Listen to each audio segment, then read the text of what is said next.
Paalam na! Goodbye! Sayonara! Arrivederci! Au revoir! Magandang araw mga kaibigan. Magkapet pandasal muna po tayo. Ito po si Father Nono.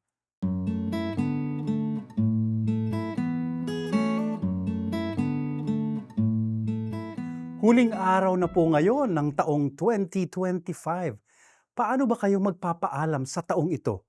Sabi po ng mga eksperto, kailangang magpaalam tayo ng maayos para hindi masayang ang nagdaang 365 days, mga araw na hindi na kailanman mauulit pa sa ating buhay. Maaari raw na lagumin, summarize ang taong nagdaan, tanungin ang sarili halimbawa, ano nga ba ang mga naging highlights o milestones o tampok na pangyayari sa iyo nitong 2025? Sa simbahang Katolika po, halimbawa, makasaysayan ang pagkakahirang kay Pope Leo nitong Abril pagkatapos pumanaw si Pope Francis.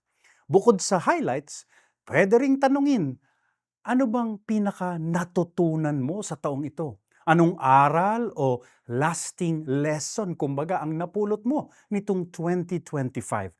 Maganda raw itong tanong na ito dahil yan ang kailangan sa pag-unlad o patuloy na pagtubo natin. Yung may natututunan tayo bawat araw, bawat taon. Sabi nga ng mga pilosopo, an unexamined life is not worth living. Panghuling tanong siguro, mula sa taong 2025, ano naman ang pinapangarap mong mangyari sa taong parating? Anong mga nais mong makita sa iyong buhay sa parating na taon? Anong pagbabago ang nais mong mangyari pa sa iyong pagkatao at sarili upang maging makahulugan ang 2026?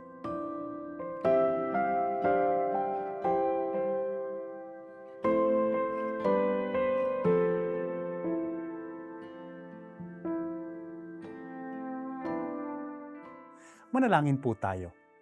Panginoon, maraming salamat sa ibinigay niyong mga araw, sandali at pagkakataon sa nagdaang taon.